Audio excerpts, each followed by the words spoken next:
Moro. Mun pitäisi huomenna koulussa, eli tuolla kesätreenaamos ammattikoulussa, selittää mahdollisimman nopeasti ja yksinkertaisesti prosenttilaskut. Katsotaan, miten onnistuu. Yritetään. Moro. Okei.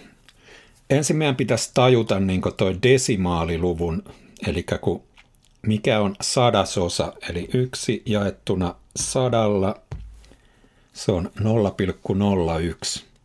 Eli desimaalilukua tajuttaisiin, että toi nyt tarkoittaa 1 sadasosaa, eli 1 prosenttia.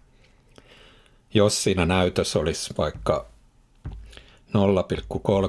niin se tarkoittaa 32 sadasosaa, eli 32%.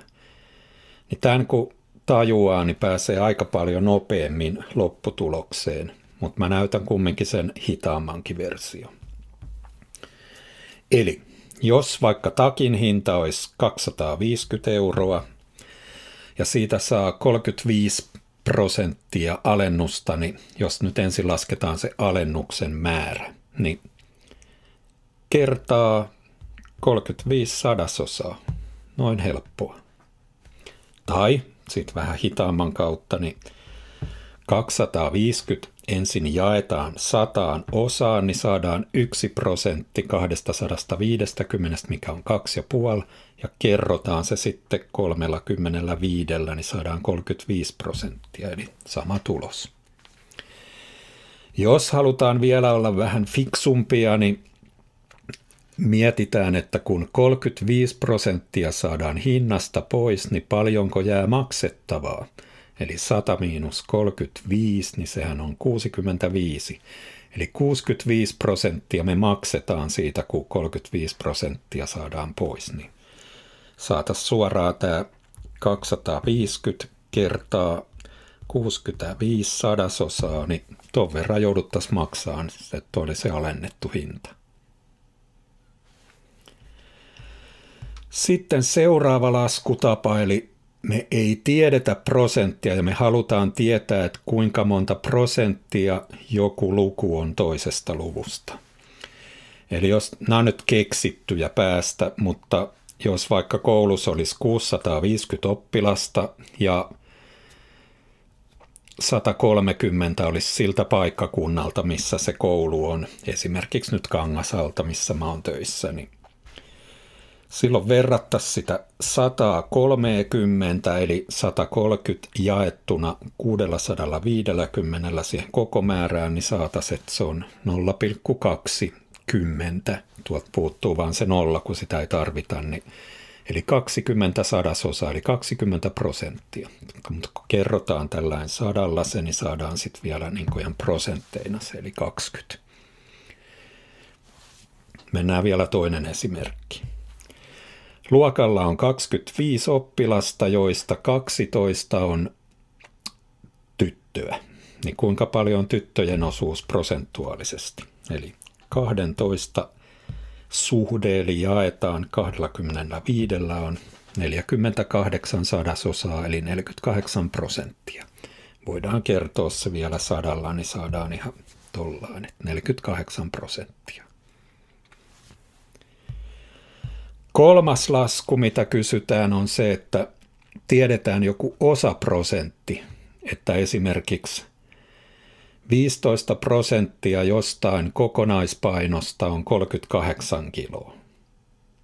Eli 38 kiloa on 15% jostain kokonaispainosta, niin jos 38 on 15%, niin millä me saadaan 1%? Jos 15 on 38, niin tietysti jaetaan 15, niin saadaan 1%, ja sitten kerrotaan 100, niin saadaan se kokonaismäärä, eli 100%, ja se on tossa. Sitten on vielä tällainen vertailuprosentti, eli kuinka monta prosenttia suurempi on 82 kuin 75 esimerkkinä. Mutta mä haluan nyt ensin antaa tällaisen helpon esimerkin, niin tajutaan, että se ei olekaan sama, jos kysytään, että kuinka paljon suurempi on tämä kuin tämä, tai se, että kuinka paljon pienempi tämä on kuin tämä. Eli jos olisi vaikka luvut 4 ja 8, niin 4 on 50% pienempi kuin 8, mutta 8 on 100% suurempi kuin 4. Katsotaan, kuinka tällainen toimii näillä, vaikka nämä esimerkkiluvut, ne 82 ja 75. Niin siinä on tärkeintä se, että mikä on siellä kuin-sanan jälkeen, eli mihin verrataan.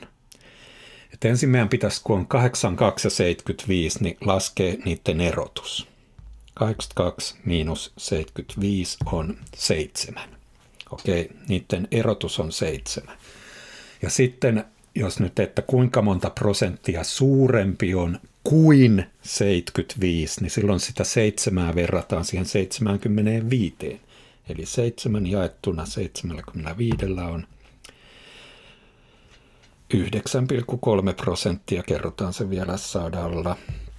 Niin 9,3% suurempi on 82 kuin 75.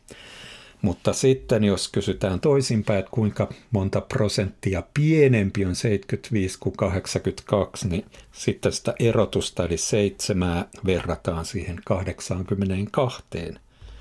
Ja saadaan, kun kerrotaan 100 vielä, 8,5% pyöristettynä.